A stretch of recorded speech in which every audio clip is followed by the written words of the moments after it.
A bone-white plate. First-class china. The overhead cabin light catching the edge of something that should not be there. Green, dark spots, spreading across a slice of bread like something alive, something deliberate. 3 feet away, crystal glasses clink. Silverware moves against porcelain. Salmon glistens under warm light. Laughter drifts through the cabin. Every tray but one, a dark hand lifts the bread. Steady. A titanium watch catches the light. The fingers turn the slice slowly, the way a man examines evidence he already expected to find. Above him, almost invisible, a small black lens into the overhead panel, recording down the aisle, behind a thin polyester curtain. A voice drops 2 degrees, whispers something that should never be spoken aloud. The call button glows. Nobody comes. The captain's voice fills the intercom. The aircraft begins to descend toward the wrong city, and the man in seat 2A sets down the bread and reaches for his phone. It was green, not a trick of cabin lighting, not a shadow from the overhead bin mold. Dark talk spots clustered along the edges of stale white bread. Creeping inward like something alive, something deliberate. It sat on a first-class tray, bone-white china, polished silverware on either side. A crystal glass of lukewarm apple juice next to it, and in every direction, in every other seat, passengers were cutting into seared salmon. Swirling wine, laughing at something the flight attendant had whispered. One hand lifted the bread, dark-skinned, steady. A titanium watch caught the overhead light as the fingers turned the slice. Slowly, the way a man examines evidence he already expected to find. 3 hours earlier, Derek Ellison moved through JFK Terminal 4 with the quiet efficiency of a man who had logged more air miles than most pilots. Charcoal suit, custom-tailored, no tie, Italian leather shoes that made no sound on the polished floor. He pulled a single carry-on behind him. Understated. Nothing about him announced anything, which was intentional. He was 44 years old, CEO of Ellison Technologies, a company he had built from a one-room office South Chicago to a global consultancy that had digitally transformed half the Fortune 500. Forbes had put his face on their cover twice, Bloomberg once. The Wall Street Journal had called him the architect of modern enterprise transformation. None of which mattered to the woman at the gate, who looked at his boarding pass, then at his face. Back at the boarding pass, as if the two could not possibly belong together. First class is to the left, sir. Emphasis on the sir, not politeness. Compliance. I know Derek, said, and he did. He had been turning left on airplanes for 15 years. Earned every mile, every upgrade, every moment of comfort that came after 2 decades of 18-hour days, and sleeping in his office because going home meant losing momentum. But he also knew something the gate agent didn't. He owned part of this airline 3 years ago. A silent investment. Strategic, substantial. His name appeared on internal documents that only 4 people ever read. Arthur Graves, the chairman, Nadine Wexler. HR, the CFO, and Derek's attorney. Nobody else. Not the pilots, not the flight attendants, and not the gate agent still looking at him like he might have stolen someone else's ticket. Was the point. Derek wanted to experience Meridian Air the way every other passenger did. No adjusts, no smiles manufactured because someone recognized his name on the checks. Wanted the truth. Today, on Flight 347 from New York to San Francisco, he was about to get more truth than he had ever asked for. His phone buzzed as he crossed the terminal. Simone, his executive assistant, 11 years together. She knew more about his life than his therapist did. Your mother's oncologist called. No greeting. That wasn't how they worked. New treatment protocol is showing response, not remission. Response. She wants to discuss next steps Wednesday. Derek stopped walking. A fraction of a second. Nobody around him would have noticed. Mother Margaret, 71, breast cancer, stage 3, diagnosed 8 months ago. His father had died 5 years before that. Lung cancer, caught too late, because James Ellison, a man who held 3 patents, who had worked 40 years as a mechanical engineer, who had put 2 kids through college, had never fully trusted that a hospital would treat him the same as the white man in the next bed. So he waited, ignored the cough, told himself it was nothing, until it was everything, and by then, the cancer had reached his bones. Derek carried that knowledge like a stone behind his ribs, the understanding that his father's death was not just a medical failure. It was the final consequence of a lifetime spent being questioned at every door, being second-guessed in every room, until eventually, showing up, even when showing up might save your life. Tell Dr. Kendall, I'll call Thursday morning, Derek said. And how's my mother's mood? She asked me to remind you to eat something green that isn't coffee. Derek almost smiled.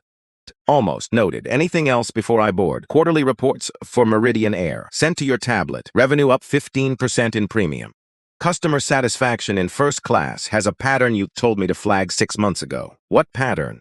Complaints from minority passengers. 17 formal ones in the past year. 5 naming the same flight attendant. Derek's jaw shifted. Barely visible. But there. Name, Crawl Senior Attendant. 12 years with the airline. 3 complaints dismissed for insufficient evidence.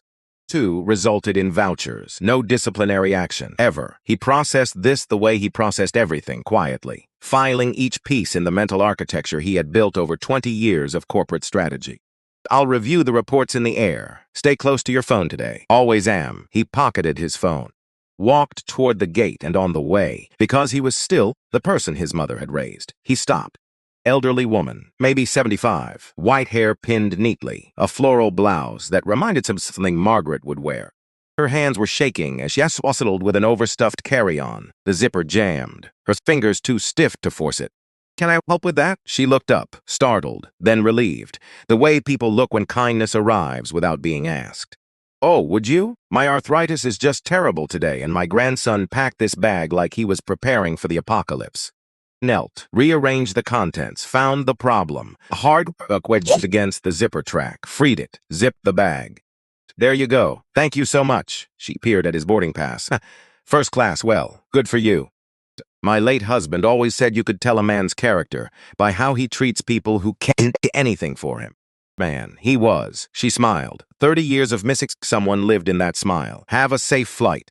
Derek nodded, walked toward the boarding line, thinking about character, about her husband's words, about how in 30 minutes, character was going to be tested in ways he couldn't yet imagine. Seat 2A, window. First class, the leather embraced him. Familiar, predictable, the small rewards he allowed himself, not because he needed luxury, but because he had earned it. Because, after 20 years of being questioned at every reception desk, every velvet rope, every elevator that went to the executive floor, there was something quietly defiant about occupying a seat that someone, somewhere, still believed was not meant for him. He opened his tablet, pulled up the Meridian Air quarterly report, revenue figures, route performance, fuel costs. The numbers told a story of a healthy airline. Growing profitable, but numbers only told part of any story. The rest lived in pauses, in glances, in the moments when a voice dropped 2 degrees for no reason anyone would admit. Derek knew those moments well. He had been living in them his entire life. Boarding continued around him, a couple in their 30s taking selfies with champagne flutes. Businessman in 3A settling in with a financial newspaper, and across the aisle, seat 1B, an older gentleman with silver hair and an expensive watch. He moved with the ease of someone who had flown first class 1,000 times. The worn Meridian Air luggage tag on his briefcase confirmed it. She appeared. Janet Crawley, senior flight attendant. Name tag small but readable. Around 50. Blonde hair pulled back tight.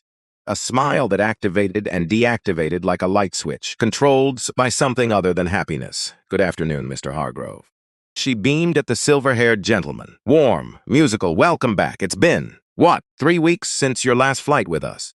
4, the man said. Madrid, that's right. The conference, how was it? Productive, and the return flight was excellent. Colleague Rebecca took wonderful care of us. I'll pass that along. Can I start you with your usual? The Montrachet? Please. Derek observed the exchange without turning his head. The ease, the familiarity, the human warmth flowing naturally between 2 people who recognized each other as belonging to the same world. Moved to the couple behind Hargrove. Same warmth, same smile. She remembered their anniversary, offered champagne, leaned in to describe the wine list with genuine enthusiasm. She reached row 2, and something changed. Her spine straightened, her eyes tightened at the corners. The smile didn't vanish. Migrated from her eyes to her mouth, where it sat, hollow. Her gaze touched Derek's face for half a second. Then his suit, then his watch, then settled somewhere above his left shoulder, as if she was looking at the seat.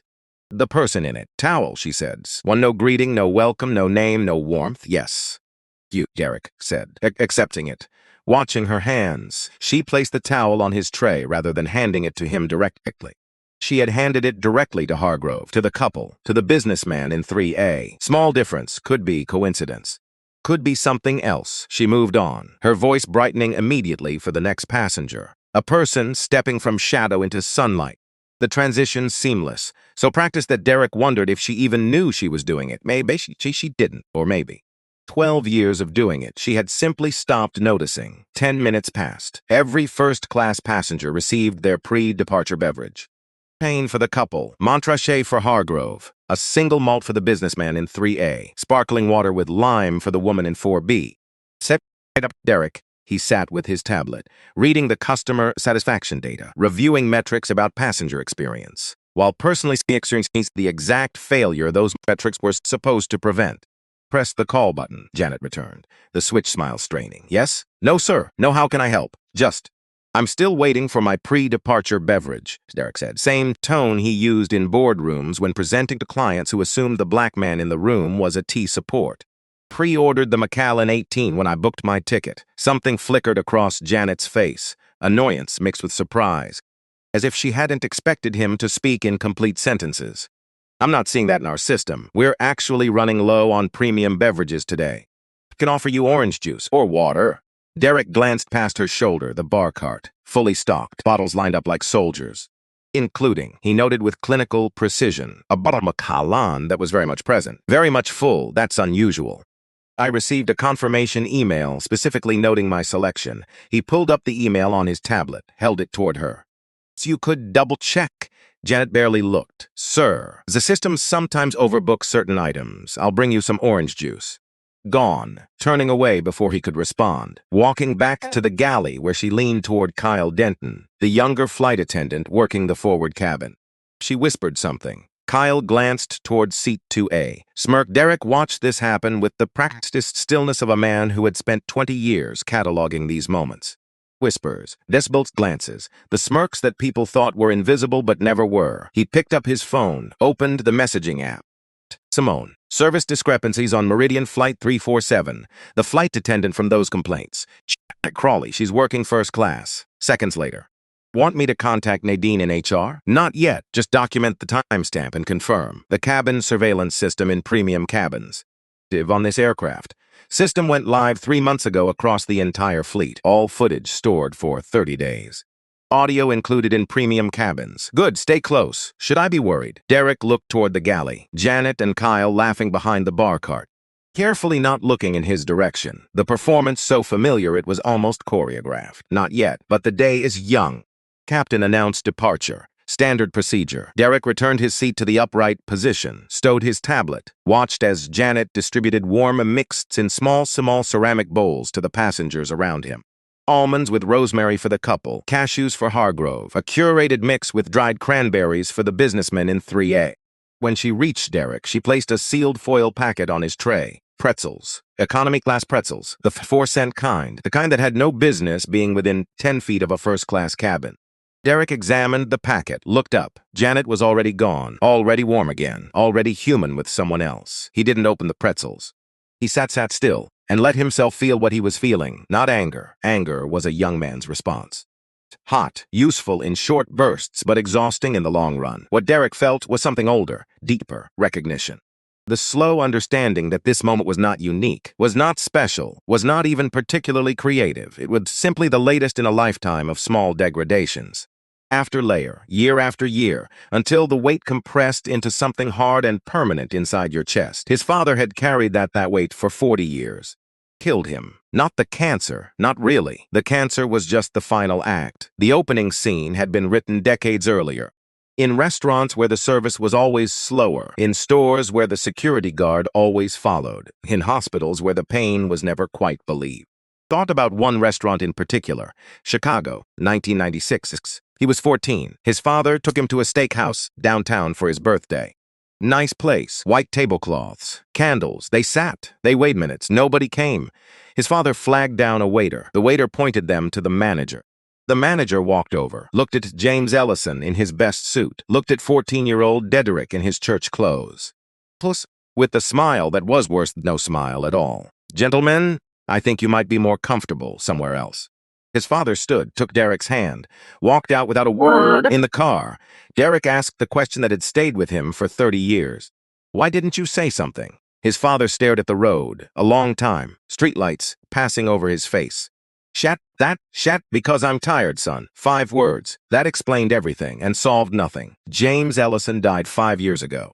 A hospital he should have visited 2 years sooner, because tired men don't demand attention, tired men accept, and acceptance sometimes is fatal. Derek pressed the call button again, not because he expected better service, but because documentation required repetition. Evidence required consistency, and what was happening in this cabin was not going to disappear into the same void that had swallowed 17 previous complaints. No one came. 5 minutes. 10. The call light glowing above his seat, a small distress signal that everyone could see and no one would acknowledge. The meal service began. Janet transformed. She described the chef's special to Hargrove with genuine enthusiasm. Seared salmon with truffle risotto. Montrachet on the side, chef's compliments. She adjusted his napkin, called him by name 3 times in 40 seconds. The couple behind Hargrove received their meals with equal ceremony. The wife mentioned she was vegetarian, and Janet produced a beautifully plated alternative without missing a beat. Every passenger in first class received their pre-ordered meals on white china. Real silverware, cloth napkins, attention that justified the price of the ticket. Every passenger except one. Janet approached Derek's seat last. Face neutral, eyes somewhere else. She placed a covered plate before him without looking at him, without speaking, without any of the ceremony she had extended to every other person in the cabin. Already turning, Derek lifted the dome. A sandwich, white bread, processed meat, no garnish, no presentation. No cloth napkin, just a sandwich on a plate that looked like it had been assembled by someone who resented having to assemble it. Beside it, lukewarm apple juice in a plastic cup, condensation suggesting it had been sitting out for quite some time. Mr. Hargrove, 3 feet away, was cutting into salmon that glistened under the cabin lights. Rich buttery, the aroma drifted across the aisle. Derek looked at his sandwich, looked at the salmon, looked at the sandwich again. Then he lifted the top slice of bread. Dark spots spreading inward from the crust, mold, unmistakable, growing on food placed on a first-class tray served to him specifically. While everyone around him ate meals that belonged in a magazine, he didn't react. That was what most people never understood about Derek Ellison. Was not passivity, not weakness, not the silence of a man who didn't know what to say. It was discipline. Because anger would give them the narrative they wanted, the loud black man, the aggressive passenger, the disruption that justified whatever came next. What had watched that script play out 100 times, in boardrooms, in restaurants, in the back seats of taxis where the driver kept checking the mirror. Anger was the trap. Derek had stopped walking into traps years ago, so instead, he took out his phone, photographed the sandwich from 3 angles. Close-up on the mold, wide shot showing the contrast with surrounding meals, one more showing the economy-class apple juice beside the first-class china. Them to Simone, no caption needed. Then he pressed the call button and waited. Janet returned, slowly, approaching the way you approach something you'd rather avoid. "Excuse me," Derek said. "There appears to be an issue with my meal." "What sort of issue?" "The bread is moldy."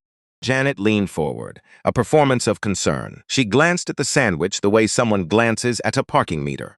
Without interest. "I don't see anything unusual." Derek turned the bread so the mold faced her directly, dark spots catching the overhead light. "These spots, here and here, sir, I think that might just be seasoning." "It's mold. I really think you might be. I'm not mistaken." Pause. 2 people who both knew the truth, only one willing to say it. Well, Janet's voice dropped the pretense. "Don't like what we've served. You're welcome not to eat it."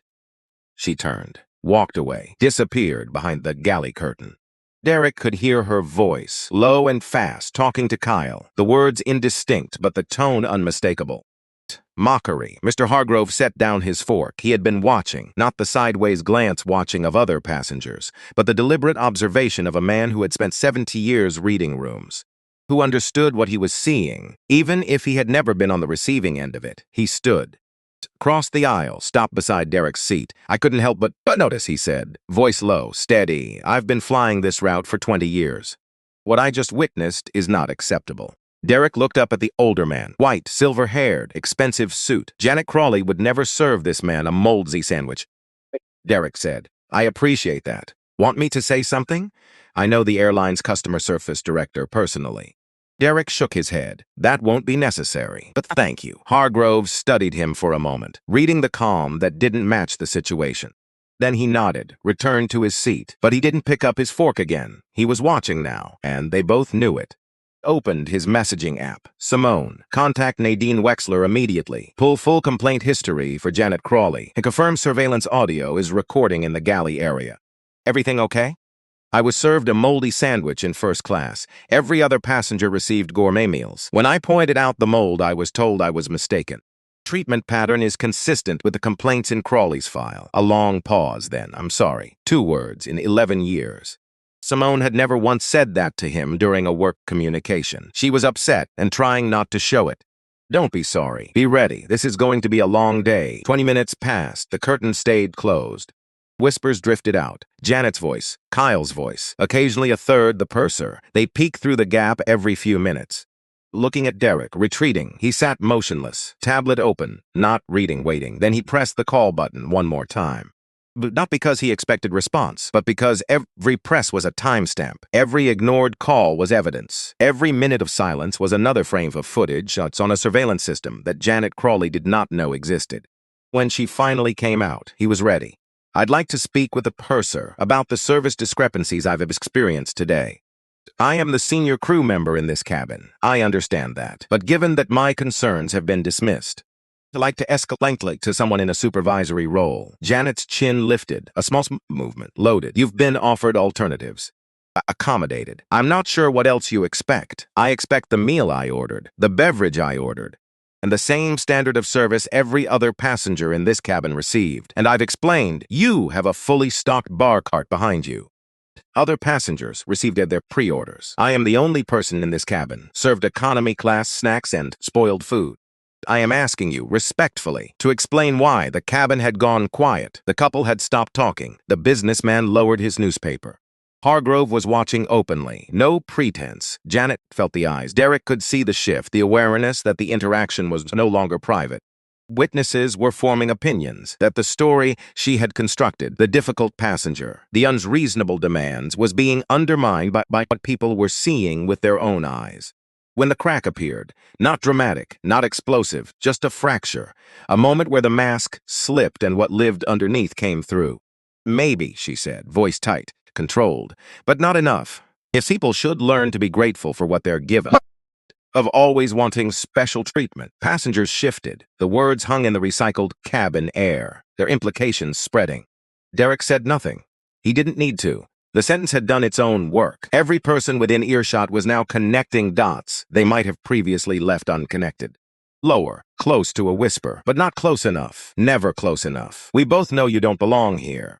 Nobody breathed. Nobody moved. The cabin felt smaller. The ambient hum of the engine seemed suddenly deafening against the weight of what had just been said. Hargrove's fork clattered against his plate. The couple exchanged a look. The businessman set down his newspaper entirely, and Derek Ellison, part owner of the very airline whose employee had just told him he did not belong in a seat he had every right to occupy. Janet Crawley, not with anger, not with surprise. He was tired, not the physical kind. Something older, something inherited. Bone-level exhaustion of a man who had been hearing variations of that sentence for 44 years. You don't belong here. In this neighborhood, in this school, in this boardroom, in this restaurant, in this first-class cabin, his father had heard it, absorbed it, had let it settle into his architecture until avoiding the spaces where he might hear it became more important than occupying spaces where he had every right to be. Including hospitals. Derek was not his father, but in this moment he understood him completely. Janet retreated to the galley. The curtain swinging behind her. Behind it, voices, urgent, panicked. People who had just realized that a line had been crossed and that crossing it back was not possible. Picked up his phone, hands perfectly steady. Simone, she told me I don't belong in first class. Several passengers heard. On camera, this isn't an isolated incident. This is the 18th complaint, and this time there will be consequences. The phone down, looked out the window, 35,000 feet, clouds below, white, clean, endless. Up there, everything looked peaceful. Simple, a world without borders or barriers or moldy sandwiches contempt. But they were not up there, they were in here. In this metal tube hurtling through the atmosphere, where a woman had just told him he didn't belong, while other passengers ate salmon, drank fine wine, and tried to decide whether to be outraged or uncomfortable. Some of them were reaching for their phones. Recording. The digital age meant that even events at 35,000 feet couldn't stay contained. Through the gap in the curtain, could see Janet, talking fast, hands moving, Kyle nodding along, both of them glancing towards seat 2A with expressions that mixed contempt with something newer. Fear. They didn't know why they were afraid yet. They just knew that something about this man was different from the 17 who came before him. Something in the stillness, the patience, the absolute refusal to perform the role they had assigned him. He wasn't angry. In pleading, he wasn't loud. He was waiting. It turned out was far more terrifying than anything they had prepared for. Simone's response came through. 3 words. Legal is ready. Derek read the message, leaned back, took a breath, because what was coming next would change everything. For Janet, for Captain Garrett, for the airline, and for the 17 passengers whose complaints had been swallowed by a system designed to make complaints disappear. System was about to meet someone it couldn't swallow. The engines hummed. The cabin settled into a false calm. Passengers returned to their meals, their drinks, their careful silence, but the atmosphere had changed, a charge in the air. Before a storm, Mr. Hargrove caught Derek's eye across the aisle, nodded once, a small gesture but loaded, not the performative solidarity that shows up in hashtags and vanishes with the news cycle. Quiet kind, the kind that says, I see what is happening, I know it is wrong, and I will not look away. Derek nodded back, then he waited for the storm to arrive. It wouldn't take long. 7 minutes after Jen disappeared behind the curtain. An intercom crackled. Captain Donald Garrett's voice filled the cabin, deep, authoritative, the voice of a man who had spent 30 years in cockpits and had grown accustomed to being the last word on everything that happened inside his aircraft. Ladies and gentlemen, this is your captain speaking. I want to remind all passengers that crew instructions must be followed at all times for the safety of everyone on board. Any behavior that disrupts the cabin environment will not be tolerated and may result in appropriate action. Thank you for your cooperation.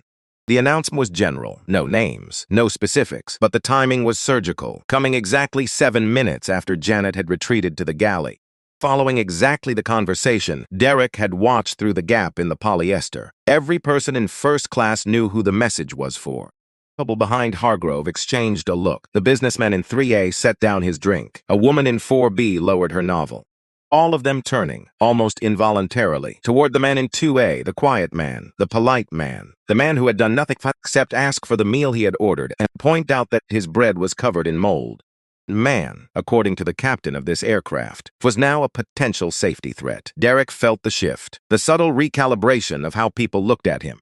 Some with sympathy, some with suspicion, most with the uncomfortable uncertainty of people who didn't know what they had missed but were now being told by the highest authority on the plane that something was wrong and that the something was him. He had seen this maneuver before. In corporate takeovers, in political campaigns, in the quiet machinations of people who understood that controlling the story was more powerful than controlling the facts. Define the threat first, then deal with it. The dealing becomes justified because the definition has already been accepted. 3 minutes later, pit door opened. Captain Donald Garrett stepped into the first-class cabin, and Derek understood immediately that the situation had escalated beyond anything Janet Crawley could orchestrate alone. Was tall, 55, maybe older, gray at the temples, jaw that belonged on a recruiting poster, eyes that had stared down thunderstorms and mechanical failures and every other crisis the sky could produce. He walked with the certainty of a man whose authority had never, in his entire career, been questioned in a space he controlled. At row 2, look down at Derek, the way you look at a problem someone has asked you to solve. Voice heavy with federal aviation regulations, with handcuffs, with no-fly lists, with every mechanism that existed to ensure that when a captain spoke, people obeyed. I've been informed of a disturbance in this cabin. I need you to comply with crew instructions immediately. Met his gaze, unhurried, the way he met the gaze of every person who had ever confused authority with righteousness. Garrett, I appreciate you coming out personally. Could you tell me which specific crew instruction I've failed to comply with? Simple question, direct, reasonable, and it landed like a grenade in a quiet room, because Garrett didn't have an answer. It was no instruction Derek had violated, no safety protocol he had ignored, no rule he had broken. He had pressed a call button. About his meal, pointed out mold on bread, requested a supervisor. These were not disruptions. These were the actions of a paying rights that every airline in America guaranteed. But Garrett had committed. He had walked out of his cockpit, stood before the cabin, delivered a warning over the intercom. Now he was here, in front of passengers, in front of witnesses, in front of a man asking him a question he could not answer without admitting he had been fed bad information. Captain Donald Garrett, who had stared down thunderstorms, could not bring himself to admit that. "Your behavior has been reported as disruptive by multiple crew members, sir," Garrett said. "Tight. I'm asking you to cease any further confrontation and accept the service provided. I'd like to understand what behavior you're referring to." Same absolute volume, same absolute calm that Derek knew was maddening, because calm didn't fit the script. The script called for anger, for raised voices, for the kind of reaction that would justify everything that came next. Derek refused to audition. "I haven't raised my voice," he continued. "I haven't stood from my seat. I haven't refused any safety instruction. I've simply asked why I was served spoiled food while every other passenger received their pre-ordered meals. The behavior you're characterizing as disruptive." Garrett's neck flushed red above his collar. He was a man accustomed to obedience. To orders followed without question, to the simple exercise of power in a space where his word was law, and here was someone who would not obey. Out of defiance, but out of principle, and somehow that was worse. Mr. Hargrove, 70 years old. The kind of man whose opinion carried weight in rooms like this simply because of who he was and what he looked like. He knew it, and right now he was choosing to use it. Captain Hargrove's voice carried across the cabin with the easy authority of a man who had spent decades in boardrooms and courtrooms and every other room where power was negotiated. Been sitting 3 feet from this gentleman for the past 2 hours. He has been nothing but polite, measured. Garrett turned, his expression shifting automatically, respectful, deferential, the contrast so instinctive he probably didn't notice he was doing it. "Sir, I appreciate your concern, but this is a crub matter. It became a passenger matter when your flight attendant told this man he doesn't belong in first class." Hargrove didn't raise his voice. He didn't need to. I heard it. Several others heard it, and I suspect this isn't the first time she said something like it. A woman in 3B, mid-40s, business suit, raised her phone slightly. "I recorded part of the intersection. She clearly told him he doesn't belong here. And she served him moldy bread while everyone else got salmon. I watched it happen." Another voice. Row 4. "In his 60s, I saw the pretzels. Economy pretzels in first class. That's not a system error. That's a choice." The cabin was waking up. The narrative Janet had constructed, that Garrett had reinforced with his announcement, was dissolving under the weight of what people had actually witnessed. Felt it. Derek watched the realization cross his face, the slow understanding that the room was not with him. The uniform, the wings, the decades of command were not enough to override what a dozen people had seen and heard. Understanding something and accepting it are different things, separated by ego, by pride, by the terrifying prospect of being wrong in front of an audience. And Donald Garrett was not a man who accepted easily. "I appreciate the input from passengers." Garrett's voice hardened, retreating into formality. "But as commander of this aircraft, I have final authority on all matters of cabin safety, and I've made my determination." He turned back to Derek. "This is your final warning. If you continue to disrupt this cabin, I will divert this aircraft and have you removed." The nuclear option, the aviation equivalent of calling the police, except in the air. There was no calling anyone. There was only the captain, his judgment, his authority, his word against yours, and historically, whose word won that contest was not determined by evidence. Something in Derek's voice shifted, not louder, not aggressive, something deeper, a frequency that made Garrett pause, that made passengers lean forward. "I want to be very clear about what's happening here. I have not disrupted this flight. I have not threatened anyone, refused any lawful instruction. Multiple witnesses can confirm this. Yes, let the silence work. What has happened is that I was denied my pre-ordered beverage. Served economy-class snacks in a first-class cabin, given spoiled food while every other passenger received gourmet meals, and told by your flight attendant that I don't belong here. When I questioned this treatment, politely, repeatedly, your crew characterized me as a threat, and you are now threatening to divert an aircraft carrying over 200 people to punish me for asking to be treated equally."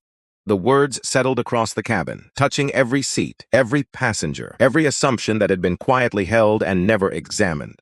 "It's not what's happening here," Garrett said, but the conviction was leaking from his voice. "Then what is happening, Captain?" No answer. Behind Garrett, the curtain moved. Janet's face appeared in the gap, watching, gripping the fabric with both hands.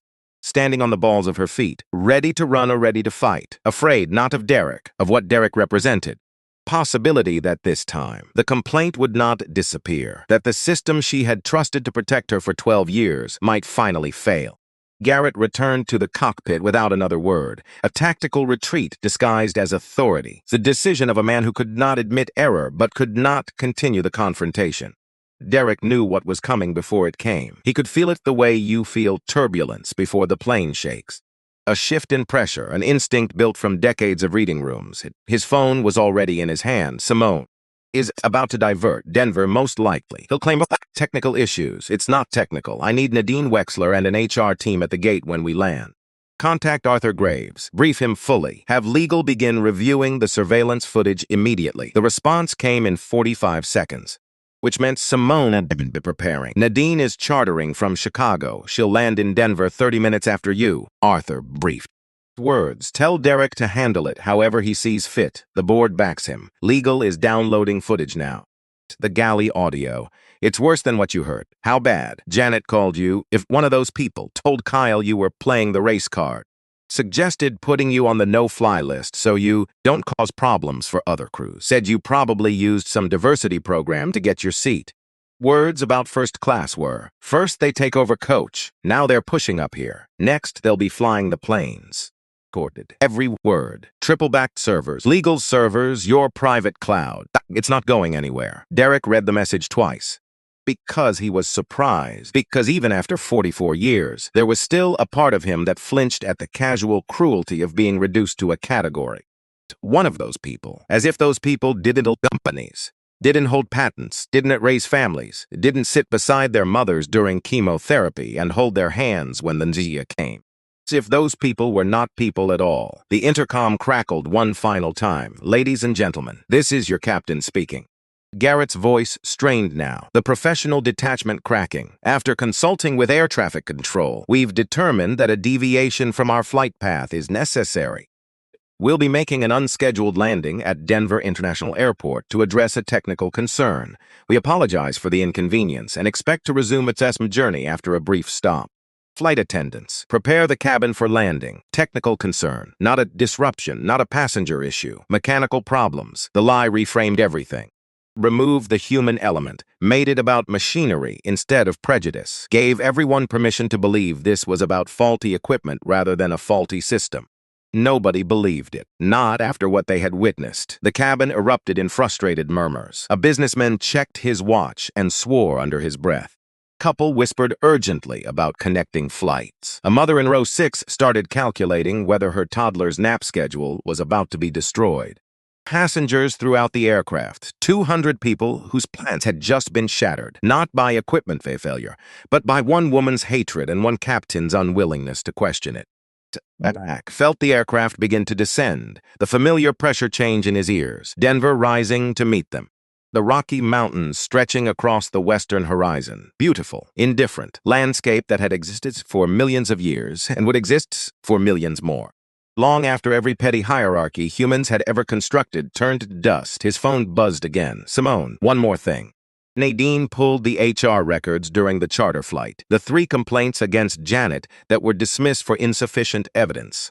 2 of them had corroborating witnesses. The witnesses were never contacted. The complaints were closed within 48 hours by Janet's direct supervisor, who is also her sister-in-law, stared at the message, redid it again. Not just discrimination, a cover-up, systematic, familial, built into the organizational structure like rot inside a wall, invisible from the outside, destroying the foundation from within, forward everything to legal. To Arthur, the board needs to see this before tomorrow's meeting. Already done. The landing gear deployed with a mechanical groan. Denver International Airport appeared below. Terminal buildings, runways, the white peaks of the airport's distinctive roof catching afternoon sunlight in 20 minutes. Brick would be on the ground, and what had begun as a personal affront would become something much larger. He did not press the call button again. Not look toward the galley, did not engage with Janet or Kyle or any member of the crew who had spent the last 3 hours treating him as less than human. He straightened his tie, opened his tablet, and began composing the email he would send to the board of directors. Detailed, clinical, unemotional, the language of corporate governance applied to corporate failure, because emotion was a luxury he could not afford right now. What he needed was precision, documentation, the cold architecture of accountability that would transform one man's experience into an organization's reckoning. Plane descended. The mountains grew larger. The runway appeared, and 200 passengers sat in frustrated silence, wondering why their day had been ruined. Not yet understanding that the answer was older than any of them, older than the airline, older than the airplane itself. As old as the country below them, the landing was harder than necessary, as if even the aircraft was protesting the decision. Passengers sat in tense silence as the plane taxied to a remote gate, not the main terminal, a service area. Away from crowds, away from cameras, away from the public eye, the sort of place where problems could be handled quietly. Which was the point. Garrett's voice, one last time, tight, clipped. All passengers, please remain seated until further notice. Security procedures require that we deplane one passenger before the rest of you can continue your journey. We appreciate your patience. Passenger. He didn't say which one. He didn't need to. Every eye turned to Derek. Peps and sympathetic, some curious, some carefully blank. The couple behind Hargrove reached across the aisle and placed a hand on his armrest. Gesture so small and so human that Derek felt something tighten behind his sternum. This isn't right, the wife whispered. We'll tell anyone who asks what really happened. Thank you, Derek said, meaning it. Garrett emerged from the cockpit, walked down the aisle with the rigid posture of a man marching toward a destination he could no longer avoid. Behind him, Janet and Kyle flanked the galley entrance, standing like sentinels, faces set in expressions of righteous certainty, the certainty of people who believed they were about to win. Mr. Ellison. Garrett stopped at row 2. Collect your belongings and deplane. Airport security will meet you at the gate. And what situation will they be discussing with me? Captain, the disruption you caused during this flight. I'd like to hear you describe that disruption specifically. Record. This is not a negotiation. No, it's not, which is why I'm asking you to state clearly. Front of these witnesses, what I did that constituted a disruption, because I'd like that documented as well. Garrett's face flushed crimson, veins visible above his collar. He had given 30 years to aviation, had never been challenged like this, had never stood in his own cabin and felt the floor shifting beneath his authority. 30 seconds to comply, or I will have security board this aircraft and remove you. Derek held the captain's gaze. Counting seconds, counting cameras, 2 in the overhead panels, 1 near the galley entrance, 1 above the cockpit door. 4 angles, all recording, all storing footage on servers that Garrett didn't know existed. Then I suggest you open that door. The jetway extended, the cabin door unsealed with a hydraulic hiss. Cold Denver air rushed into the cabin, carrying the smell of jet fuel and altitude and the promise of accountability. Garrett stepped aside, expecting Derek to stand, to gather his things, to walk the walk of shame past 200 passengers who had been told he was the problem. The person who stepped through the door was not airport security. Nadine Wexler was 5'4", 120 pounds. Navy suit, heels that clicked against the aircraft floor with the precision of a metronome. Behind her, 2 men in Meridian Air executive uniforms, badges identifying them as operations directors. Janet's face went white, not pale, white, the kind of white that happens when blood abandons the surface because the body is redirecting resources to survival. Fight or flight, except there was nowhere to fight and nowhere to fly. Not at 30,000 feet, not on a tarmac in Denver. Not anymore. Captain Garrett. Nadine's voice was professional, controlled, cold enough to change the temperature of the conversation entirely. My name is Nadine Wexler, Vice President of Human Resources for Meridian Air. Garrett blinked. First crack. Ma'am, I wasn't informed that anyone from corporate. No. She turned. Mr. Ellison, on behalf of Meridian Air, I want to extend our sincerest apologies for what you've experienced today. The silence that followed was absolute. Every person in the cabin simultaneously realizing that the story they thought they were watching was not the story being told. Garrett's mouth worked, open, closed, open. Miss Wexler, with all due respect, I am the commander of this aircraft, and I've made a determination that this passenger, your determination has been overruled. Words, no emphasis, no drama, no raised volume, and yet they detonated in that cabin with the force of something that could not be taken back. Mr. Ellison is not being removed from this flight, Nadine continued. He is not being detained. He is not being questioned. Happening, effective immediately, is that you, Flight Attendant Crawley and Flight Attendant Denton, are being relieved of duty, pending a full investigation. Janet stepped forward, blood returning to her face in a rush of crimson that had nothing to do with embarrassment. This is insane. We haven't done anything wrong. He was the one being difficult. He was making demands. The captain made the call.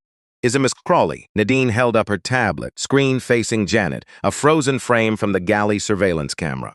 Face, mid-sentence, expression twisted into something that even she, seeing it from outside herself for the first time, could not defend. Complete audio and video documentation of every interaction on this flight, including your conversations in the galley. She tapped the screen.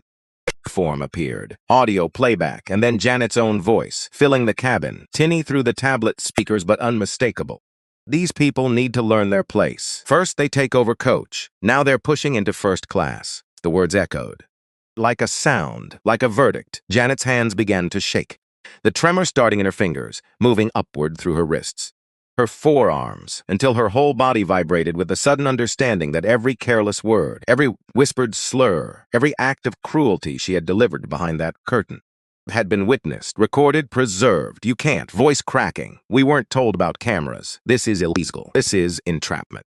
Set this up. He came on this plane to trap. Page 17 of your employment contract. Nadine didn't hesitate.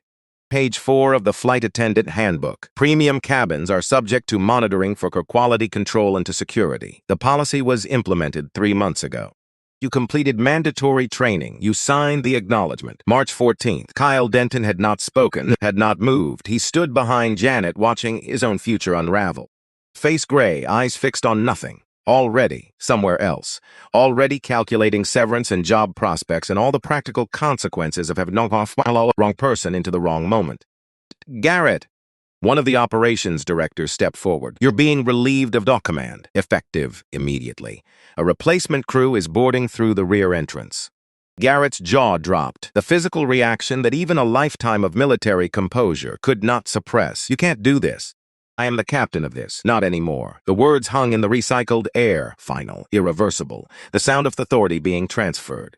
Not with ceremony, but with consequence. Garrett stood motionless for 3 full seconds, processing. His gaze moved from Nadine to the operations directors, to Derek, reassessing the passenger he had dismissed so easily, struggling to reconcile the man in 2A with the corporate response now unfolding. "Who exactly are you?" he asked, voice barely above a whisper. Derek met his eyes, steady, without triumph, without satisfaction.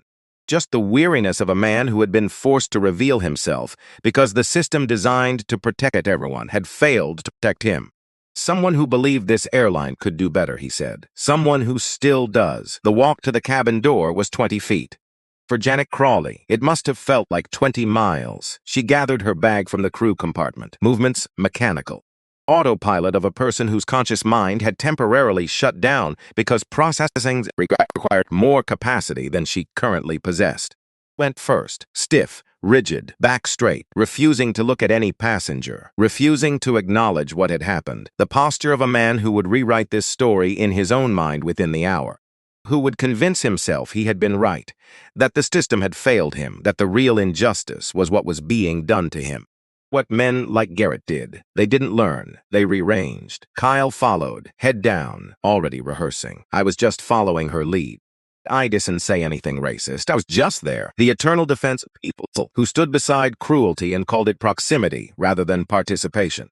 Jet went last. She walked slowly past the couple who had held Derek's armrest, past the businessman who had set down his newspaper, past Hargrove, who watched her pass with an expression that was not anger but something harder to carry, disappointment, that comes from watching someone son and fail a test they should have been able to pass.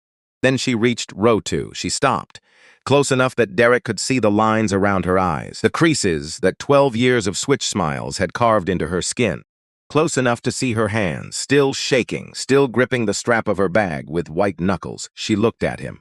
Not with fury, not with defiance, not with the smugness that had characterized every interaction they'd had for the past 3 hours.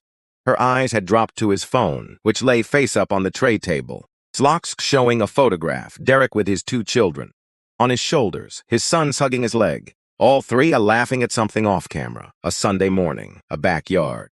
A life, and Janet Crawley, who had spent 3 hours treating this man as a category rather than a person, who had said he didn't belong in first class, who had served him bread she knew was spoiled, who had called him one of those people behind a curtain she thought was soundproof.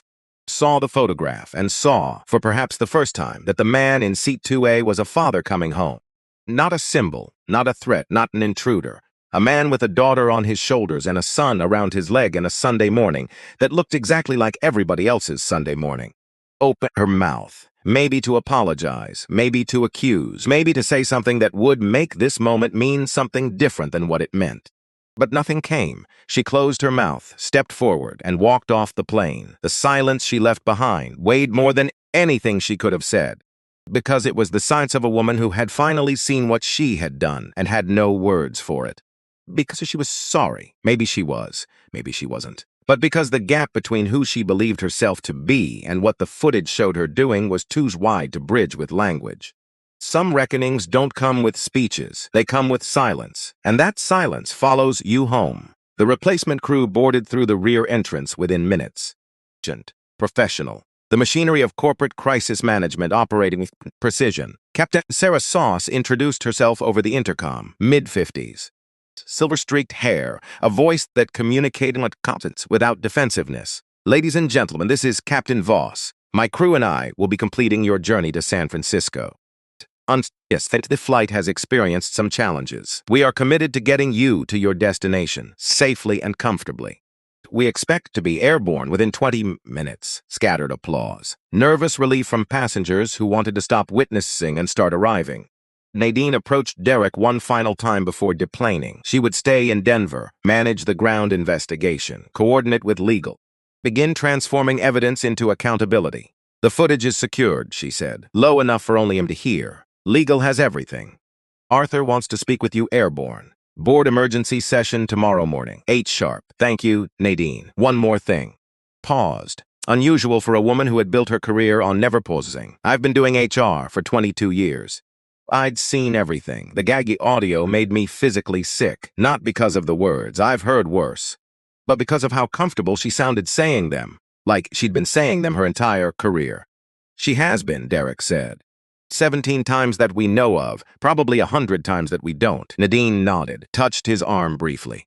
Professional but human. Then she was gone, down the jetway, into the fluorescent corridors of Denver International, where the real work was just beginning.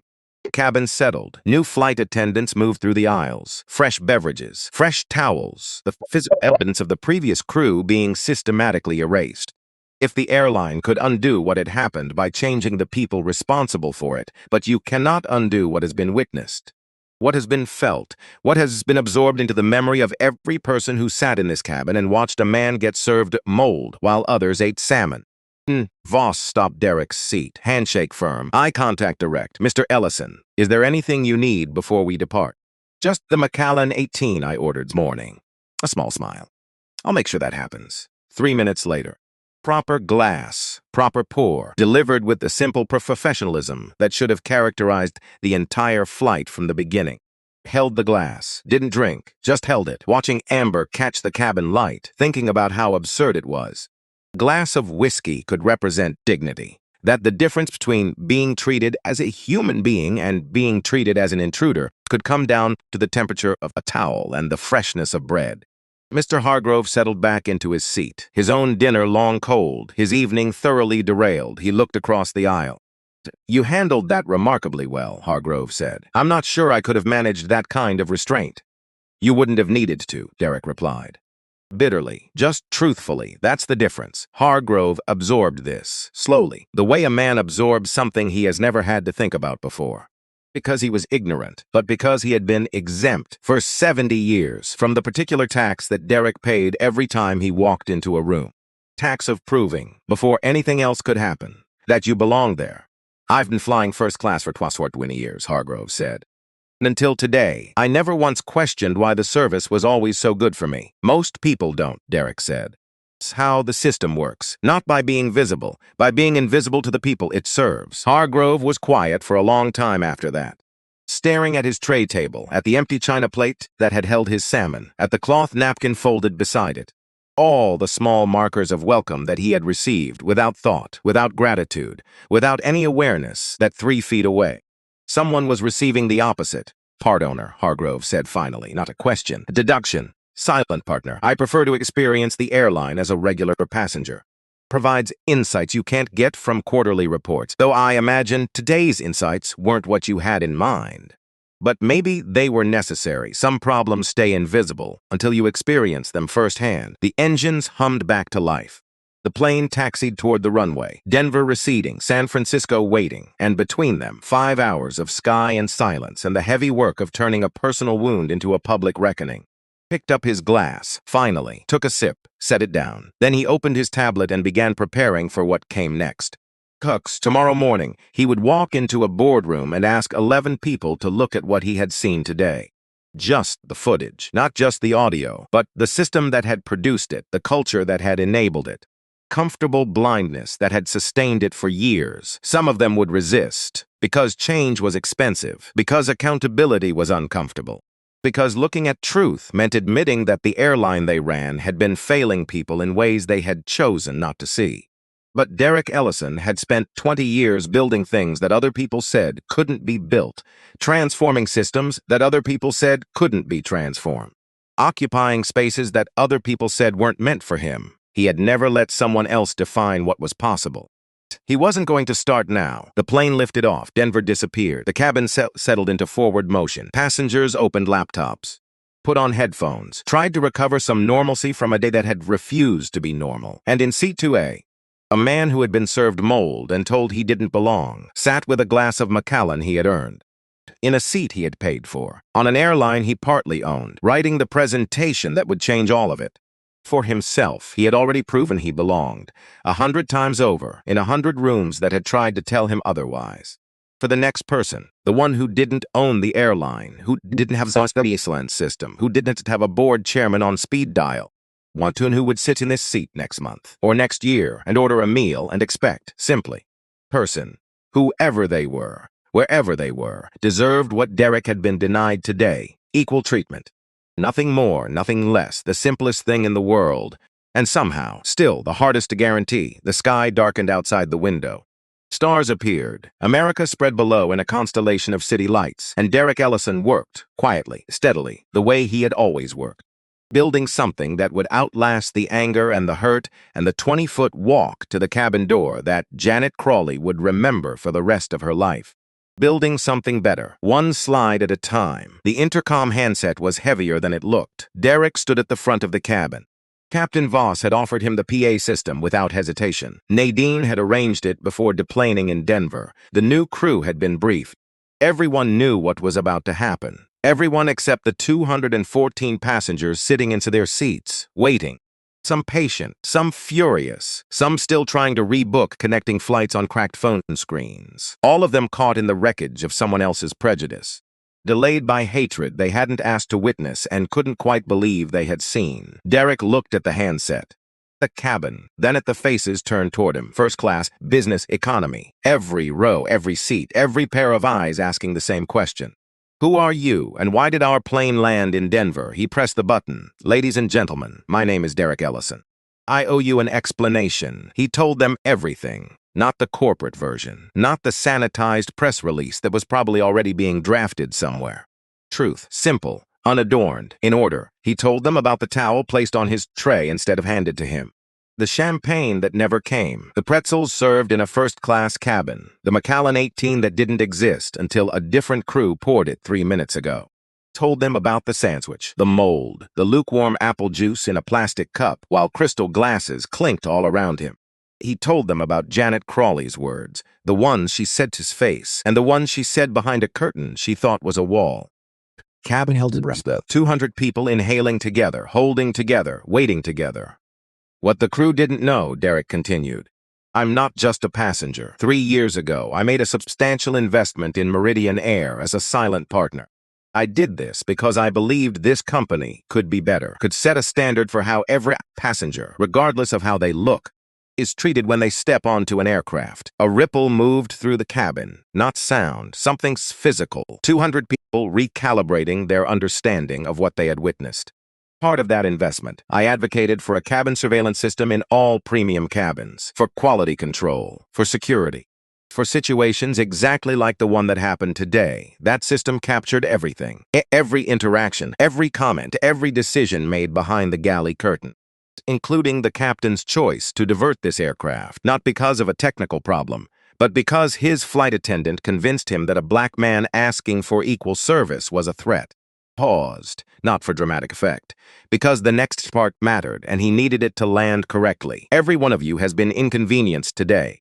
Your time was taken, your plans were disrupted, and flights were missed because of prejudice that had nothing to do with you, but affected all of you. And that is exactly the point. He looked across the cabin at the businessman still checking his watch, holding her sleeping toddler, at the elderly couple gripping each other's hands, at Hargrove, watching from 1B with an expression that mixed admirations with something harder to name.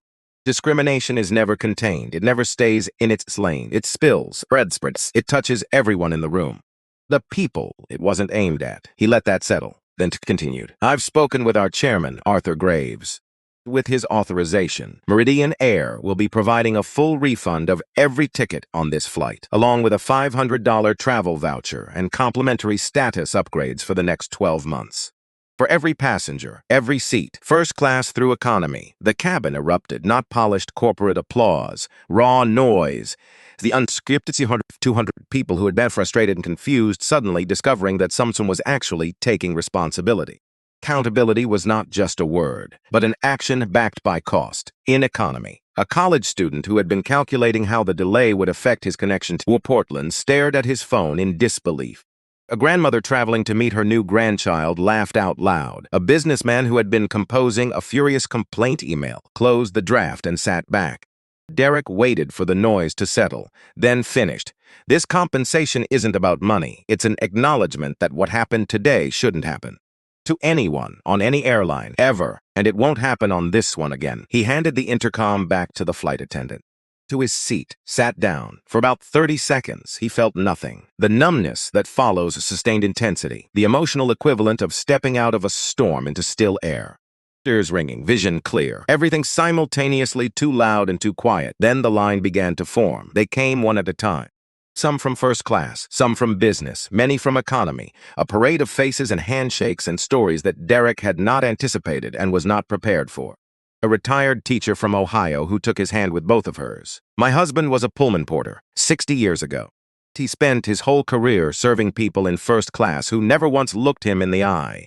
He would have given anything to see what you just did. A white businessman from Dallas who stood awkwardly for a moment before speaking. I'm sorry, I should have said something sooner. When I saw the pretzels, I knew it was wrong, and I did nothing. Derek looked at this man.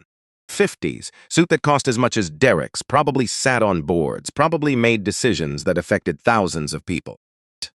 In the moment when it mattered, he had done nothing, not because he was cruel, but because doing something would have required him to step outside the comfort of his own experience, to acknowledge that the world treated the man 3 feet away from him differently, and that acknowledgement, for people who had never been forced to make it. Terrifying. You're saying something now, Derek replied. That counts, the man nodded, not convinced, but trying. A teenage boy traveling alone came through. Didn't speak, just extended his fist. Derek bumped it. The kid walked back to his seat. Solidarity expressed in the language of a generation that didn't need words to make a point. Near the end of the line, a young black woman, mid-20s, economy seat, the uniform of a hotel housekeeping service folded neatly in her carry-on. She had walked the entire length of the aircraft to reach him, past business class, past the curtain, past all the invisible lines that separated the front of the plane from the back. She leaned close, her voice barely above a whisper. Thank you for not letting it slide. Most of us can't afford to fight back like that. 14 words. That cut through every boardroom presentation and shareholder meeting and Forbes interview Derek had ever given, because they contained a truth that his position and his resources and his first-class seat had insulated him from. He could fight back because he could afford to. The surveillance system, the HR team, the board chairman's personal number. These were weapons most people did not have. The 17 passengers who had filed complaints before him, who had been given vouchers or dismissed entirely, fought back too with the only weapons they had, their words, their willingness to document an injustice even when they knew the documentation would probably disappear. It had disappeared every time until today. It's not just my fight, Derek told her, and the changes we make can't just protect people who fly first class. About power and proximity that no MBA program could teach. Then she walked back to economy. Past the curtain, past the invisible lines, back to her seat, where she would land in San Francisco and go to work cleaning rooms in a hotel where the guests would never know her name. Derek watched her go and felt the full weight of the responsibility he had just accepted, not to win a battle, to change a system, for people who couldn't change it themselves because they were too busy surviving inside it. The line ended. Passengers returned to their seats. The cabin settled. San Francisco approached. The Golden Gate Bridge appeared through the window. Copper light on red steel, the bay shimmering, the city spreading outward in a grid of illuminated ambition. Derek watched the descent, thinking about tomorrow, about the boardroom, about the 11 people he would need to convince and the 3 he probably wouldn't. Buzzed. Arthur Graves. Emergency board session confirmed, 8 a.m. Full presentation expected. Media running the story. 3 network requests for interviews by morning. No interviews until after the board votes. Issue a statement tonight acknowledging the incident and confirming immediate action. Keep it short. Keep it honest. No, we take all complaints seriously, boilerplate. People can smell that from a mile away, understood. And Derek. Whitford is already circulating a memo, calling the compensation premature. Frame this gas governance overreach, not discrimination. Charles Whitford, 60 years old, 30 years in the airline industry. A man who had built his career on efficiency and cost control, and the fundamental belief that airlines were machines. Communities, passengers were revenue units, not human beings. Let him circulate whatever he wants. The footage speaks for itself. I'll see you at 8. The plane touched down in San Francisco. Smooth landing. Captain Voss bringing them home with competence and care that should have defined the entire journey from the beginning. Gathered his things, stood, walked toward the exit, and as he passed row 1, Mr. Hargrove extended his hand. I hope they listen tomorrow, Hargrove said. And if they don't, I know a few people who can make sure they do. Shook his hand, firm, brief. Thank you for standing up back there. You didn't have to. Hargrove held the handshake a beat longer than necessary. I did. That's what today taught me. I absolutely did. The Meridian Air boardroom occupied the entire 42nd floor of a glass tower in San Francisco's financial district. Floor-to-ceiling windows, a conference table that seated 20, and this morning, an atmosphere so charged Derek could feel it in his teeth. Not slept, had not gone to his hotel, had spent the night in his San Francisco office, reviewing footage, building slides, preparing for what he knew would be the most important presentation of his career, not because the company's future depended on it, but because the next person who sat in seat 2A attended. They were all there, 11 board members, plus Arthur Graves at the head, legal counsel along the wall, Nadine Wexler with a tablet containing the surveillance files. Derek, standing at the presentation screen, it's the same suit as yesterday, loosened, the physical evidence of a man who had traded sleep for preparation. Preparation was the only currency that mattered in a room full of people who would rather not hear what he had come to say. Ladies and gentlemen, what I'm about to show you is uncomfortable. It should be. He played the footage, the towel placed on the tray. Denied McAllen, the pretzels, the sandwich, the mold. Janet's face as she told him she didn't see anything wrong. The salmon being served 3 feet away. Then the galley audio. Every word, every slur. Her. Every casual reference to those people and their place and playing the race card. Boardroom watched in silence. Some members leaned forward. Some looked away. Patricia Harmon pressed her hand over her mouth. Gerald Stokes removed his glasses and rubbed his eyes. Arthur Graves sat motionless, his expression giving away nothing. The chairman's face was a locked door. Then Derek showed them the data. 78 formal complaints from minority passengers across the fleet in the past 3 years. Dismissed without investigation, buried in a system designed to classify individual incidents as isolated rather than identify patterns. Slide change. Charts, graphs, trend lines. Customer satisfaction scores for minority passengers in premium cabins are 23% lower than for white passengers on identical routes. Disparity increases on flights staffed by certain crew rotations, including Janet Crawley's. Another slide. 5 formal complaints naming Crawley specifically. 3 dismissed. 2 resulted in $100 vouchers. Total disciplinary action over 12 years. 0. He let that number sit. 0. Hanging in the conditioned air. And one more thing the investigation uncovered. He clicked to a new slide. 3 complaints against Crawley that were dismissed for insufficient evidence. 2 of them had corroborating witnesses. Those witnesses were never contacted. The complaints were closed within 48 hours by Crawley's direct supervisor, who was also her sister-in-law. The room shifted. This was no longer about one flight attendant's prejudice. This was about institutional failure, systemic protection of behavior that should have been caught, instigated, stopped years ago. This is not an isolated incident, Derek said. This is a pattern, and patterns don't happen by accident. And because systems allow them. Silence, the particular kind that fills a room when powerful people realize they have been complicit in something they cannot easily explain away. Charles Whitford spoke.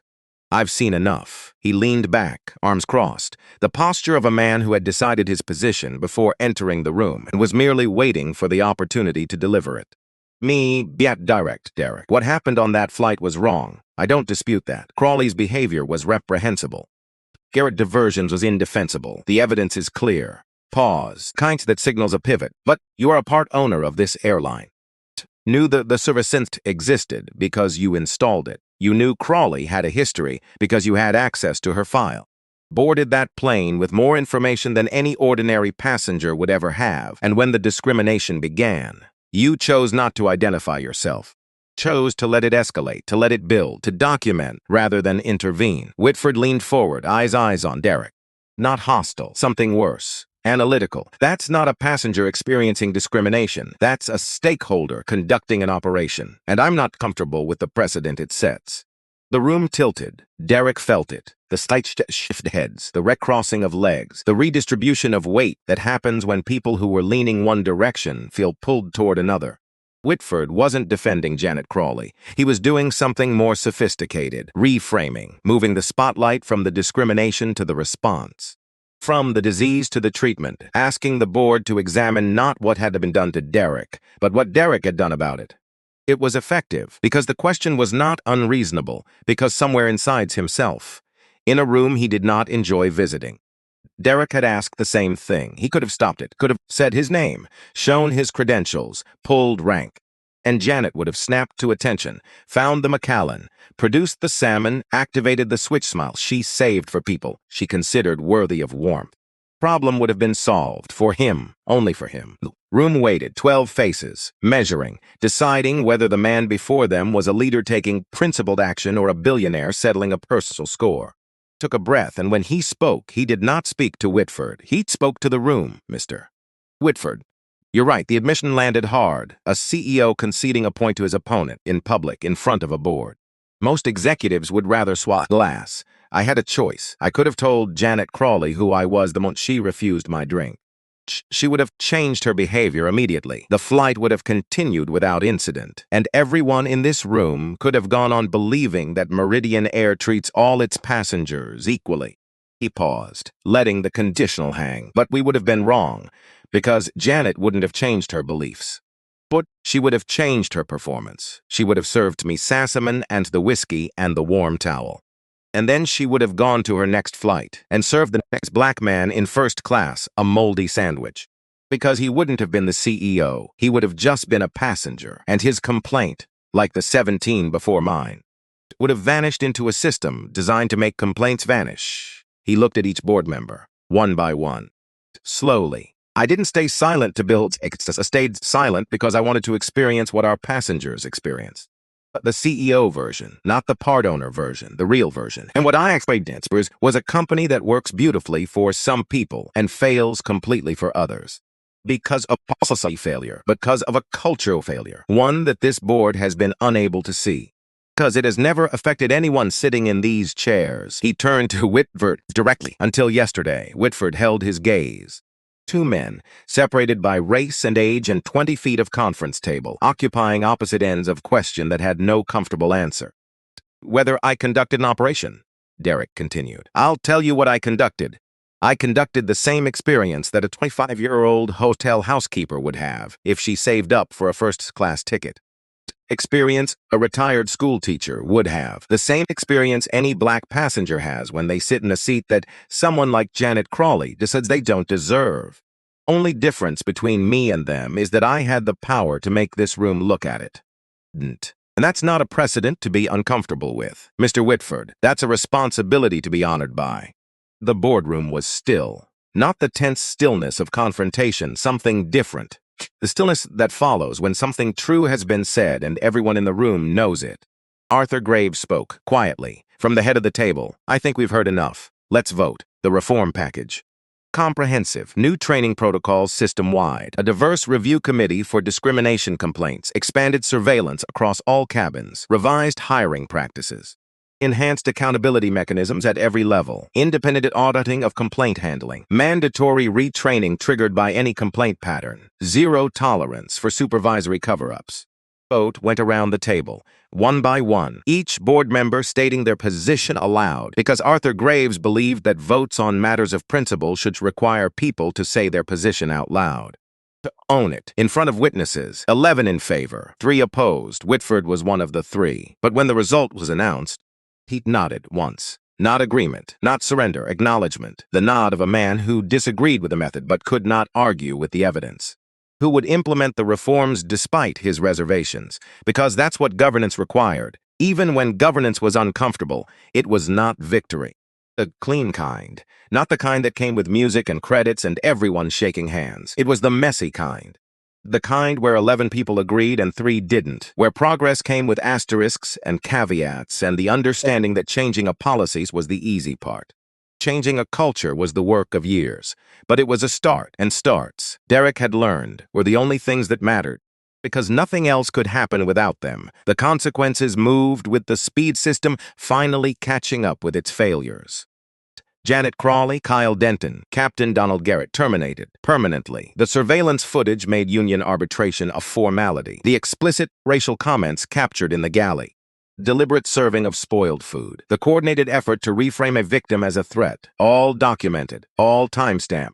All preserved on servers that 3 attorneys had verified and a federal investigator had subpoenaed. The FAA opened its own inquiry into Garrett's decision to divert without legitimate technical cause. Commercial pilot's license was suspended for 6 months. Not because he was a racist. The investigation never established that he was, but because he had made an operational decision diverting an aircraft carrying 200 passengers based on the uncorroborated claims of a crew member. Interviewing the passenger without speaking to witnesses, without following the airline's own protocols for evaluating cabin disturbances, he had trusted his crew. It was understandable, but he had trusted them selectively, had believed their characterization of a polite black man as threatening without a single piece of supporting evidence. Selective trust, that instinctive deference to the familiar over the foreign, had compromised the safety and experience of every passenger on the aircraft. Failure report of command judgment influenced by unexamined bias, not hatred, bias, the quiet kind. The kind that doesn't announce itself, doesn't wear a hood, doesn't carry a sign, just sits in the background, invisible to the person carrying it, devastating to the person encountering it. The incident was added to training programs at 3 major airlines, a case study in how bias could compromise not just service, just dignity, but operational decisions that affected hundreds of lives. Janet attempted interviews in the weeks that followed, framing herself as a victim of corporate overreach. Powerful man using his position to destroy a working woman's career. She found few sympathetic platforms. The footage was too clear. The words too explicit, the mold too visible, her own voice, playing back from a galley she thought was private, saying things that no amount of context could rehabilitate. The last Derek heard, she was working regional routes for a budget carrier. Economy only, monitored shifts, mandatory sensitivity training every quarter. The career she had built over 12 years, reduced to its minimum viable form. Took no satisfaction in this. He had wanted change, not punishment, and punishment without change was just revenge in professional clothing. What mattered was not what happened to Janet Crawley. What mattered was what happened to the next passenger who sat in seat 2A. The one after that, and the one after that. The reform package began implementation the following week. Nadine Wexler oversaw it personally. New training protocols, mandatory, not optional, not a video you click through while eating lunch. Classroom sessions, role-playing exercises, conversations led by people who had experienced discrimination. Just studied it. The diverse review committee for complaints was assembled within a month. 7 members, different races, different positions within the company. Flight attendants, pilots, ground crew, a gate agent from Houston who had filed her own discrimination complaint 2 years earlier and been ignored. She was now helping to build the system that would ensure no complaint was ignored again. The surveillance expansion took 3 months. Cabin, premium and economy, audio and video. The cameras were not hidden. They were announced, mentioned in boarding procedures, displayed on informational cards in the seat pockets. Transparency, not secrecy. The goal was not to catch people being cruel. The goal was to create an environment where cruelty was no longer comfortable, and it worked, not perfectly, not completely. Nothing involving human beings ever worked perfectly or completely, but the data showed improvement. Complaint rates dropped. Satisfaction scores for minority passengers climbed. 23% gap began to narrow, slowly, unevenly, with setbacks and frustrations and moments when the old culture pushed back against the new expectations. But the direction was clear, and the direction was forward. Media coverage lasted 3 weeks. Think pieces, op-eds, panel discussions. Everyone had an opinion. Some called Derek a hero. Some called him an opportunist. Some argued that the surveillance system was an invasion of privacy. Some argued it was the only way to document what had always been denied. Derek read none of it. He had learned years ago that public opinion was a weather system. Changed hourly, blew in every direction, and had very little to do with the actual work of building something that lasted. Actual work was unglamorous: spreadsheets, policy documents, training schedules, budget allocations, conference calls with implementation teams in 14 cities. Boring machinery of institutional change, the kind that never made headlines, the kind that actually mattered. The hotel room in San Francisco was quiet. Particular silence that expensive hotels sold: thick walls, blackout curtains, a minibar that cost more than a week of groceries. Rick sat on the edge of the bed, shoes still on, tie hanging loose, the residue of the boardroom still clinging to him. Picked up his phone, not to call Simone, not to check headlines, not to read the messages that had been accumulating since the board vote. Called Latal, his mother. She answered on the second ring because Margaret Ellison, 71, cancer patient, widow, always picked up before the third ring. It's what mothers did when their children called, regardless of how old those children became. I saw the news. No greeting, straight in the Ellison way. I'm proud of you. Thank you, Mama, but I'm worried. 3 words, and Derek felt something loosen behind his ribs, the armor he had been wearing for 24 hours. Composure, the strategy, the carefully maintained performance of a man in control. It cracked, not visibly, not audibly, but internally. In the place where he was not a CEO, not an investor, not a symbol, just a son whose mother was worried about him. She said those 2 words with 30 years of love and grief compressed into 2 syllables. He fought these battles his whole life. Day, every room, and it wore him down, piece by piece, year by year, until there wasn't enough of him left for the fight that mattered most. She meant the cancer, the months of ignored symptoms, the hospital he avoided because 40 years of being doubted and dismissed had taught him that institutions were not built for his benefit. By the time he finally went, the cancer had hid itself at home in his bones, and no amount of treatment could evict it. Can't stop fighting, Mama. You know that. I know. And I'm not asking you to stop. I'm asking you to rest. Not sleep. Rest. The kind where you put everything down for 5 minutes, where you stop carrying the world like it, will fall apart without you. Fall apart. Then act like it. Come home. Your children miss you, and I need to see your face. Your real face, not the one you wear for boardrooms. Derek closed his eyes. The headache that had been building since yesterday was now a permanent resident. I'll be home tomorrow. Promise me you'll rest. I'll try. That's not a promise. It's the best I have right now. She was quiet. Then her voice softened into something that went beyond worry, into the bedrock, the place where mothers lived. Where love was not a feeling but a structure, load-bearing, holding everything up. Then it's enough. For now, I love you. I love you too, Mama. He hung up, set the phone on the nightstand, stood, walked to the window. San Francisco glittered below, 42 floors of glass and steel between him and the sidewalk, between the man he was in boardrooms and the man his mother saw when she looked at him. Boy, her boy, carrying too much, going too fast, forgetting to eat things that were green. He pressed his forehead against the cold glass and allowed himself, for about 90 seconds, to feel the weight his mother had described. The pieces, not the ones taken by Janet Crawley or Captain Garrett or Charles Whitford. Those pieces would grow back. They always did. Calluses formed over cuts. Scar tissue was stronger than the original skin. Pieces taken by time, by accumulation, by 44 years of walking into rooms and calculating, before anything else, whether you were welcome. Whether the person across the desk saw a colleague or a threat. Whether the smile was genuine or a mask, something you'd need to defend yourself against. His father had made those calculations every day for 40 years, and each calculation, each assessment, each microscopic expenditure of energy that white men never had to spend cost a piece, small, imperceptible in isolation, devastating in aggregate. James Ellison had not died of lung cancer. He had died of erosion. The cancer was just the river that finally broke through. Derek straightened, stepped back from the window, loosened his tie the rest of the way, pulled it free, draped it over the chair. Then he picked up his phone one more time, not to call anyone, to look at his lock screen, the photograph, his daughter on his shoulders, his son hugging his leg, all three of them laughing at something off camera. A Sunday morning, a backyard, sunlight. He was going home tomorrow, to that backyard, to those children, to his mother's kitchen where she would feed him something green and tell him he worked too much and touch his face with hands that trembled from chemotherapy, but never from fear. The phone down, turned off the light, lay on the bed, shoes finally off, eyes open in the dark. Tomorrow he would fly home, and the day after that he would go back to work, and the day after that someone would look at him in a way that required calculation, and he would make the calculation, and it would cost a piece. He would keep going, because that's what his father had done until he couldn't anymore, and that's what Derek would do. Until he couldn't, but until it was no longer necessary, and if that day never came, he would keep going anyway. He had to. Flight 347, New York to San Francisco. Seat 2A, same leather, same window, same route, spring sunlight instead of autumn gray.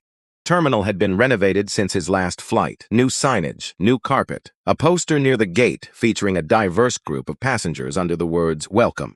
All of you." Derek had approved that campaign 3 months ago, not the slogan, the commitment behind it. He settled into his seat the way he always did. Announcement, without expectation, just a man on a plane, going somewhere. The boarding process flowed around him, passengers finding seats. Stowing bags, the organized chaos that preceded every flight, familiar, ordinary, the kind of ordinary that most people took for granted. Kind Derek was only now learning to experience without bracing for what might come next. Sarah Johnson, lead flight attendant for the premium New York to San Francisco route, approached with a warmth that was not performed, not manufactured, not the product of knowing who he was. Derek had verified this across multiple flights. Days, different passengers. She treated every person who boarded with the same genuine attention, consistency, the only metric that mattered. "Good morning, Mr. Ellison. Your Macallan 18 and special meal are confirmed. Can I get you anything else before takeoff?" "Hot towel, thank you," she smiled. Moved on, greeted the next passenger with identical care, a black woman in 3A. Back family in row 4, an elderly white gentleman settling into Hargrove's old seat in 1B, each one's receiving the same towel. The same greeting, the same human recognition that said, "You are here, you are welcome, you belong." Derek watched, and for the first time in more flights than he could count, saw nothing to document, nothing to flag, nothing to report, just a crew doing their job. For everyone, equally, the simplest thing in the world. Finally happening, an envelope appeared on his tray table, cream-colored, unsealed. "From the crew," Sarah said, before continuing her rounds. Opened it. A single card, handwritten, signed by every flight attendant on duty. "Mr. Ellison, what you did 6 months ago changed more than an airline. It changed us, not because of the cameras or the policies or the training sessions, but because you showed us what it looks like when someone refuses to accept less than they deserve. We're proud to serve on a flight where every passenger is truly welcome. Thank you for setting the standard." Crew of Flight 347, he read it carefully, the way you read something that matters. Then he folded it, placed it in the inside pocket of his jacket, where it rested beside another piece of paper, older, creased from months of folding and unfolding. Written in his father's handwriting, the letter James Ellison had written 3 months before his death, given to Margaret with instructions to pass it to their son when he needs it most. Margaret had given it to Derek 2 weeks after the board vote, standing in her kitchen, treatment scarf wrapped around her head. Eyes clear and steady, hands trembling from medication but steady in purpose. "Your father wanted you to have this. I think now is right." One line, written in the careful penmanship of a man who held 3 patents and could fix anything mechanical, but had never been able to fix the world that was breaking him. "Never stop demanding your dignity, son. Even when you're tired, especially when you're tired." Derek had carried the letter every day since. Pocket against his chest, not as a memento, as a compass, pointing toward the direction he needed to travel even on the days when he couldn't see the destination. Cabin door closed. Captain Lisa Hernandez welcomed passengers over the intercom. Professional, warm. The third female Captain Meridian Air had promoted in the past 6 months. Part of the reform, part of the change, part of the slow, imperfect, essential work of building something that looked less like the past and more like the future. Aircraft pushed back from the gate, taxied toward the runway. The familiar sequence of mechanical sounds, hydraulics, engines spooling. The world outside the window beginning to accelerate. Derek leaned back, closed his eyes, and for the first time in more flights than he could count, he didn't think about who he was, or what he represented, or what battle waited at the other end, or whether the person across the aisle saw a colleague or a threat, or whether the smile was genuine or a mask. He didn't calculate, didn't assess, didn't brace. He just sat in a first-class seat, on an airplane, going home, to a daughter who would climb onto his shoulders, to a son who would grab his leg, to a mother who would touch his face and tell him to eat something green, to a backyard where Sunday mornings still existed. Was still possible, where the world was small enough to hold in your arms, not as a CEO, not as an investor, not as a case study, or a headline, or a symbol of anything larger than himself. Just as a passenger, one passenger, among many, all of them going somewhere, all of them deserving of the same towel. The same meal, the same glass, the same human recognition. That was all he had ever wanted, not special treatment. Preferential service, not the first-class experience that money could buy, just the ordinary experience that dignity required, the experience of being seen. As a category, not as a color, not as a problem to be managed or a threat to be contained. Person. The plane lifted, the ground released, New York fell away beneath them, and America opened up below. Rivers and highways and cities and farms, all the complicated, beautiful, broken, beautiful country that had produced both the restaurant in Chicago and the boardroom in San Francisco. Both the moldy sandwich and the handwritten card. Both the woman who said he didn't belong and the crew who said he had changed everything. Both the hatred and the change. The letter from his father pressed against his chest. The card from the crew rested beside it. 2 pieces of paper, one from a man who had been worn down by the fight, one from the people who had been transformed by it. Past and the future, carried in the same pocket, over the same heart. The engines hummed, the cabin settled. Passengers opened laptops, put headphones, ordered drinks, ate meals served on white china regardless of the color of the hands that held the silverware. The way it should have always been, the way it would be from now on, at least on this airline. On this route, at least today. And Derek Ethleson, 44 years old, son of James, son of Margaret, father of 2, builder of companies, changer of systems, the man who had been served mold and had served back accountability. Flew home, the clouds parted, sunlight filled the cabin, and somewhere below, the country kept turning, slowly, unevenly, still building, like all of us.